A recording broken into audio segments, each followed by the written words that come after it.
사무엘이 돌을 취하여 미스바와 센 사이에 세워 이르되 여호와께서 여기까지 우리를 도우셨다 하고 그 이름을 에베네셀이라 하니라.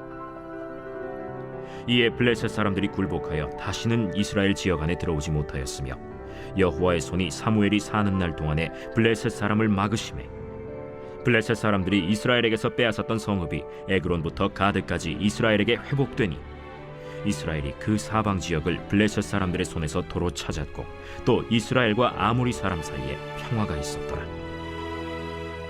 사무엘이 사는 날 동안에 이스라엘을 다스렸으되 해마다 베델과 길갈과 미스바로 순회하여 그 모든 곳에서 이스라엘을 다스렸고 라마로 돌아왔으니 이는 거기에 자기 집이 있음이니라.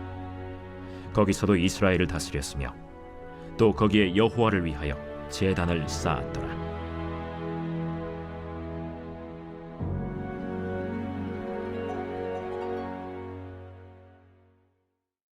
안녕하세요. 오늘도 따뜻한 말씀밥을 통해 영혼의 양식을 공급받으시길 소망합니다.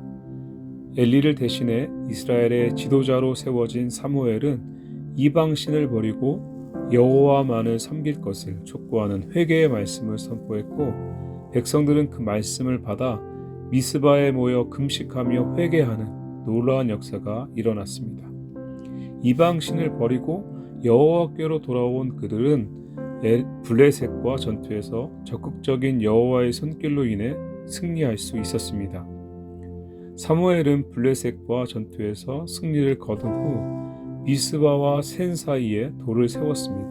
일종의 승리의 기념비로 보입니다. 세운 돌에 에벤에셀이라 이름을 하였습니다. 그 뜻은 여호와께서 여기까지 우리를 도우셨다입니다.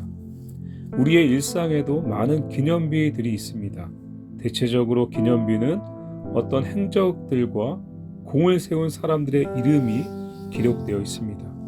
하지만 사무엘이 돌을 세운 이름을 보면 승리를 기념하기 위한 것이 아니라는 것을 단번에 알 수 있습니다. 그는 하나님의 도우심을 기념하기 위해 돌을 세웠던 것이죠. 이 행위는 하나님의 은혜를 잊지 않기 위한 행동이라는 것을 볼 수 있습니다. 우리가 잘 잊어버리는 것 중에 하나가 바로 하나님께서 우리에게 베푸신 은혜입니다. 물론 우리가 사무엘처럼 돌을 세운 적은 없지만 각자의 마음에 하나님의 은혜를 기억하며 세운 에벤에셀의 돌이 있을 것입니다.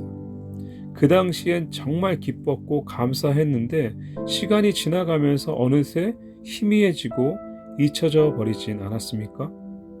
그러나 우리는 지금까지 지나온 길을 한 번씩 되새길 필요가 있습니다. 그리고 그 속에서 역사하셨던 하나님의 은혜를 바라보아야 합니다. 그 자체가 우리에게 믿음의 힘으로 작용할 때가 많습니다.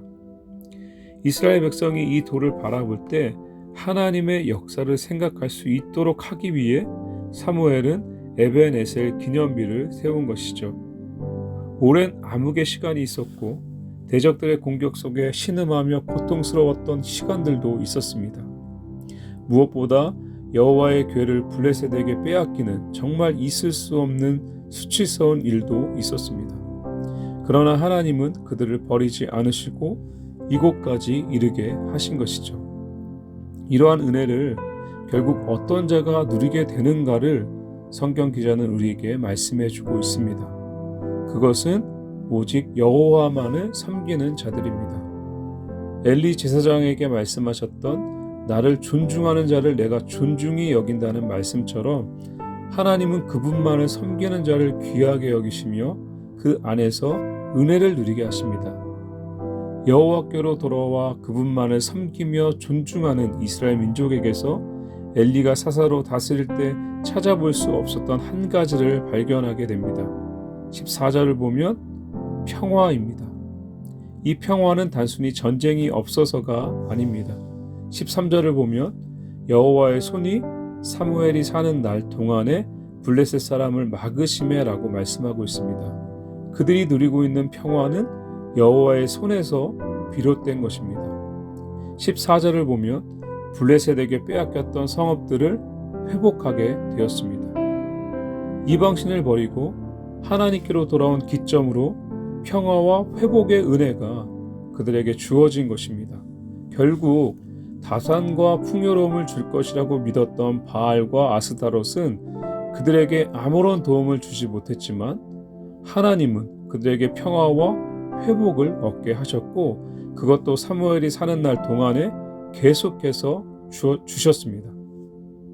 결국 성경 기자는 하나님만이 살아계신 참된 신이시며 바알과 아스타롯은 거짓된 우상에 불과한 것을 우리에게 말씀해 주고 있습니다. 사랑하는 성도 여러분, 평화와 회복을 얻기 위해 하나님만을 섬겨야 한다는 것을 말씀드리려는 것이 아닙니다.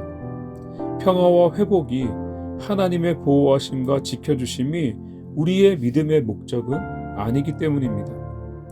우리는 누구인가를 잊지 말아야 합니다. 물고기가 물속에 있을 때 진정한 자유와 생명을 누리듯 우리는 하나님 안에 거해야 하는 그분의 백성이라는 사실입니다. 언제나 하나님 안에 거하며 그분만을 섬기며 존중하는 우리 모두가 되길 간절히 소망합니다.